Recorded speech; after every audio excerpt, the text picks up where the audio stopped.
Okay, so we were discussing about hydrochloric acid preparation in the laboratory, special funnel arrangement. This term you have to remember, very important. Okay, so now as I told you why like normal delivery tube is not used, this is the reason. It's written on the screen. This is something which has to be written when a question is asked, like why normal delivery tube is not used won't be a question. This is just for you to understand why we are not using it. We are not using normal delivery tube because it causes back suction and damage of the apparatus. I explained you what is back suction. Now it is explained over here.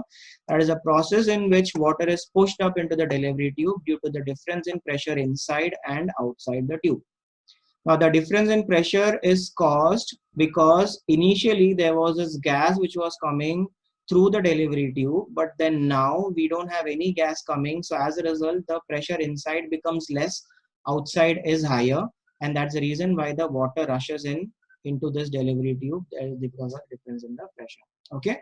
Now this is the important point, or this is important question which will be asked. That is, what is the purpose of using a special funnel arrangement? The question which will be asked in the exam is, why do we use a funnel arrangement for the preparation of HCl? Okay, so here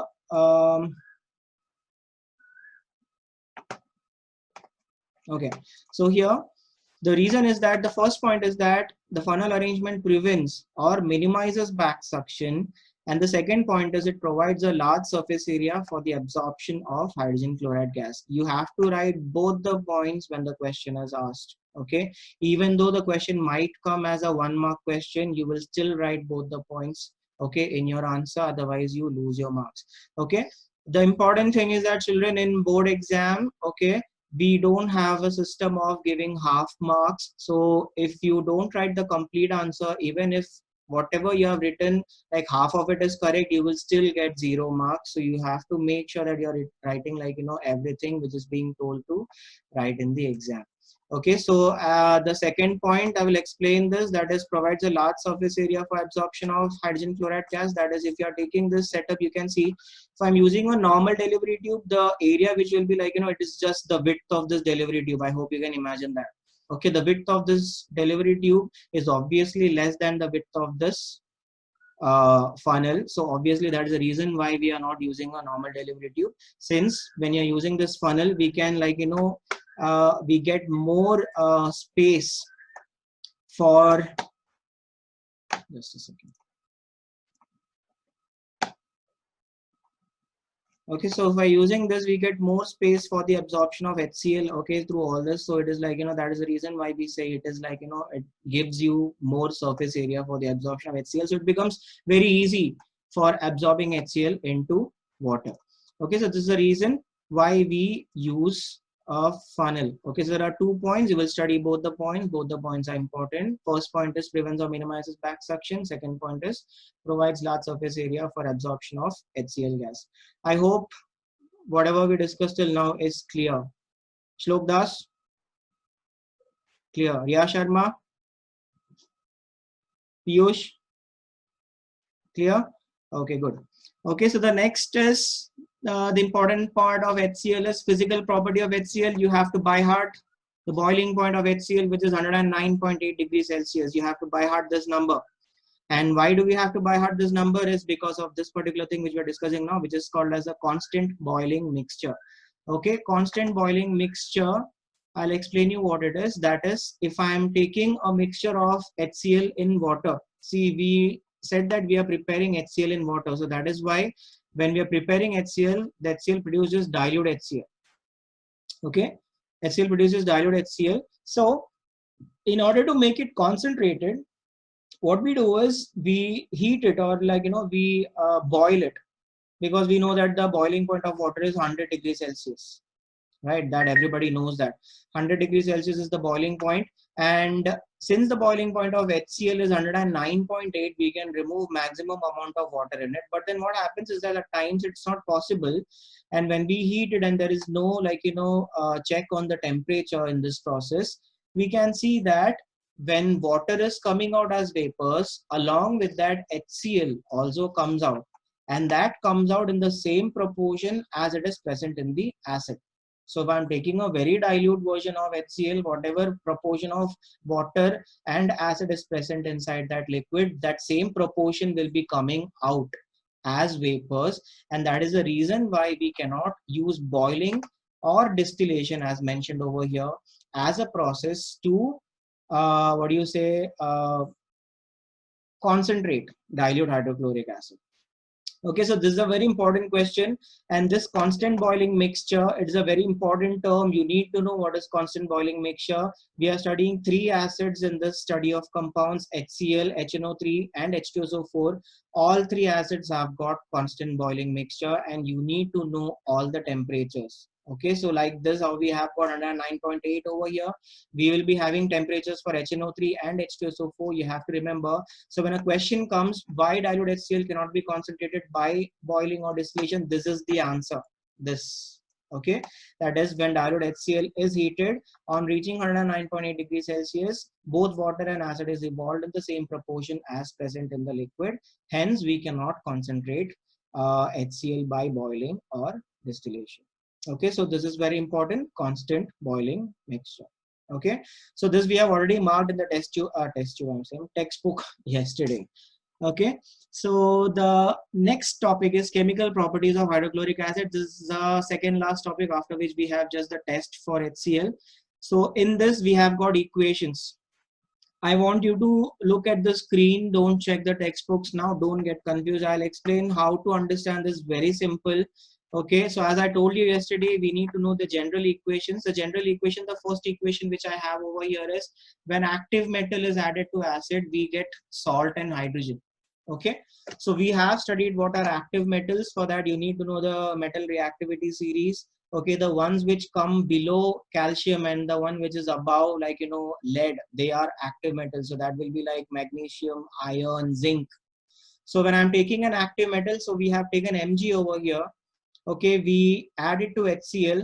So this is a displacement reaction which is happening. We have studied what is displacement reaction. Mg being higher on the reactivity series goes and displaces hydrogen, forms magnesium chloride, and hydrogen gas is formed. Okay, so this is like Mg replaces hydrogen from HCl, forms MgCl2 and H2. MgCl2, why? Because Mg ka valency is +2. Okay, so if I replace, okay, so if I replace Mg with any other, say any other active metal. Okay, so if I'm using zinc, so I take Zn instead of Mg. The only change which will be happening is this Mg also will get changed to Zn. Right? Did you understand? We are swapping one metal, you get exactly same thing, everything else remains the same. Mg became Zn, so obviously MgCl2 becomes ZnCl2. Similarly, if I am taking another active metal, say instead of Mg we are taking Fe, iron, so Fe will come over here, this will become FeCl2. You understood? You understand how these reactions are taking place? Just simple displacement reaction. So once you know that is active metal reacts with acid to give you salt and hydrogen, we can take any active metal, whether it is Mg, Zn or Fe, the type of reaction remains the same. Right? So Mg and HCl giving you MgCl2 and H2, Zn and HCl gives you ZnCl2 and H2, Fe and HCl gives you FeCl2 and H2. Okay, I hope this reaction was easy. Right? The next reaction which we have is base plus acid giving you salt plus water. This is something which we have studied from our lower grades, that is neutralization reaction. We are taking a base, we react a base with an acid, we get salt and water. Now we are taking a base over here which is copper oxide. We know that all metallic oxides and hydroxides are bases. So we are taking this, we take a base, we react with the acid over here which is HCl, we get the salt which is CuCl2 and H2O. I can just swap this base, I can take another base if I want. So say for example, I took NaOH, which is again a base. So what will happen here? The salt will change, it will become NaCl. So what is happening, as I've told you in the class, I don't know how many of you will remember, formation of salt is very important, and the salt, we have got two things to remember, that is the cation of the salt always comes from the base, okay, and the anion of the salt always comes from the acid. You can take that for any neutralization reaction. Cation always comes from the base. You can see sodium chloride plus sodium comes from the base, which is sodium hydroxide, and hydrochloric acid gives you the Cl, which is present in NaCl. Okay, so this is base plus acid gives you salt and water. The third reaction is we can take metallic carbonate or bicarbonate plus acid, which will give you salt plus water plus carbon dioxide. Okay, so I've taken sodium bicarbonate over here. So sodium bicarbonate reacts with HCl. So HCl, it breaks over here like this. So this breaks over here and this breaks over here. So this Cl comes towards Na and this HCO3 goes towards hydrogen. So we get NaCl over here and H2CO3 is formed. We all know that H2CO3 is carbonic acid. You don't know carbonic acid? Carbonic acid is something which is like, you know, an acid which is highly unstable. It always undergoes dissociations to give you H2O and CO2. So wherever you get a reaction where H2CO3 is formed, you have to know that it is carbonic acid, which is unstable. It will always dissociate and give you water and carbon dioxide. So very simple reaction. So I can use another example for this.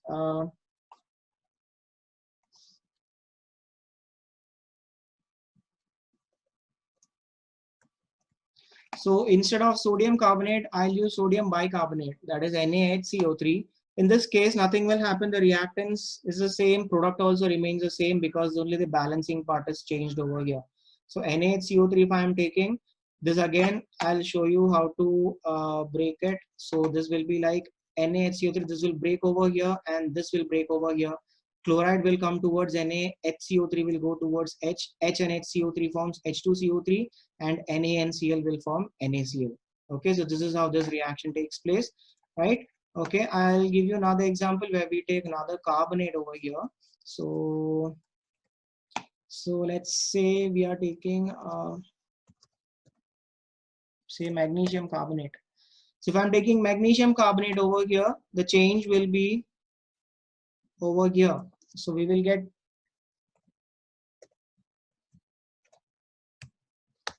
magnesium chloride. Okay, balanced reaction. Magnesium chloride. So again, the reaction is quite simple. So that is magnesium carbonate. This breaks over here. HCl. This breaks over here. Cl moves towards Mg and CO3 moves towards 2H. 2H and CO3 forms H2CO3 and Mg and Cl forms MgCl2. MgCl2. Why this 2? Because magnesium ka valency is +2. Okay, and this H2CO3 will combine, but then it is not stable. It will form H2O plus CO2. Okay, so this is the reaction between metallic carbonates and bicarbonates. Then we have metallic sulfite and bisulfite. Now, if you remember, as you can see, the formula is almost the same, carbonate and sulfite. Okay, so obviously reaction is also the same. So wherever it is C, it is getting replaced by S, so CO2 will get replaced by SO2. Okay, so here what is happening? Na2SO3 is reacting with HCl, so this will break over here. Okay, and this will break over here. So Cl again will go towards Na and SO3 will go towards H.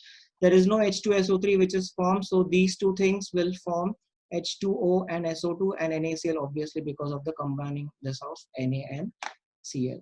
Okay, so this is how this reaction takes place. Now I can show what happens if I'm taking a bisulfite. So bisulfite is nothing but NaHSO3. So what happens? This 2 goes, the reaction is balanced. Okay, so that is sodium bisulfite reacts with HCl, gives you sodium chloride plus water plus sulfur dioxide gas.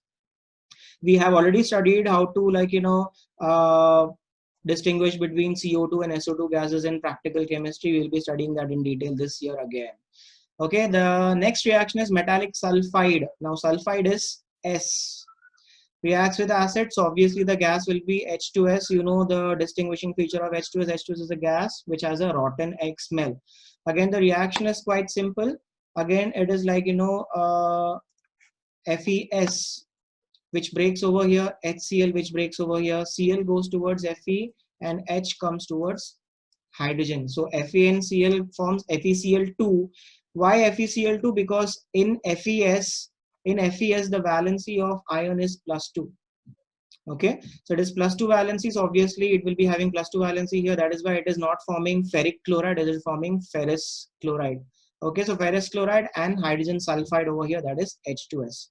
Okay, so this is how iron sulfide reacts with hydrochloric acid to give you ferrous chloride and hydrogen sulfide. Okay, the next reaction is, this is very important. This will be coming as an observation question in your board exams. That is what happens when silver nitrate reacts with hydrochloric acid. Okay, so silver nitrate reacts with hydrochloric acid to give you silver chloride, which is a white PPT. Now this we have studied in practical chemistry last year. This is your Kurdi white PPT.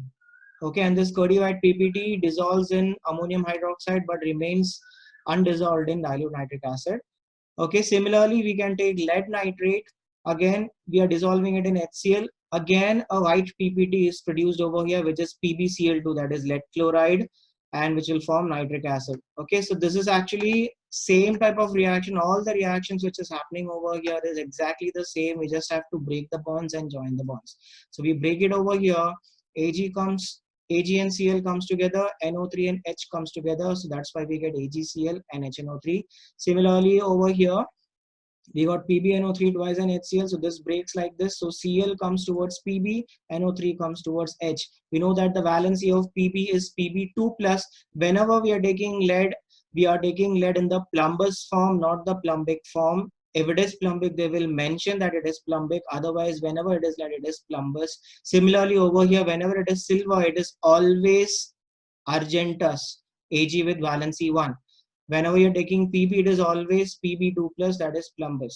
So since it is having +2 valency, the compound which is formed over here has got PbCl2. Okay, so this is very simple reaction, right? So this is all the reactions which we have to study in that page. So I told you how to replace it. It's very simple. So the point is you study these. Okay, these are the like reactions, the general reaction. You study this, you can replace any metallic sulfide or bisulfide, you get the reaction accordingly. It's quite simple. I want you to try this once you finish all the classes today. The last topic of this chapter is test to identify HCl. Okay, so we have already done these two tests last year with practical chemistry. This is something which is new, so this I'll explain. The first test you already like you have seen over here, so that is like we are taking AgNO3 and we are reacting it with HCl, we are getting a white PPT. Okay, this is one test to identify hydrogen chloride or hydrochloric acid. If it is hydrogen chloride, it would be a gas, so we cannot add silver nitrate. Silver nitrate is a liquid, so we cannot add liquid to a gas due to obvious reasons. So what we do is we will pass the gas into this liquid, that is we pass HCl gas into AgNO3. Okay, we get a white PPT. Okay, similarly, we can take ammonia gas or ammonium hydroxide. This too you already know. When we bring a glass rod dipped in ammonium hydroxide towards HCl, it will fume, dense white fumes of ammonium chloride is formed. Similarly, if I am having NH3 gas, we can take HCl and we can bring the glass rod dipped in HCl, we show it towards this NH3 wala thing, and then we get this again, this dense white fumes of ammonium chloride. Okay, so same reaction. But with this MnO2, this is a new reaction. We take this MnO2 and then we react it with conc HCl. Okay, when we react it with conc HCl, we will get chlorine gas. Okay, now chlorine gas is something which we have studied. It is a colored gas. Okay, what is the color of chlorine gas? Chlorine gas color is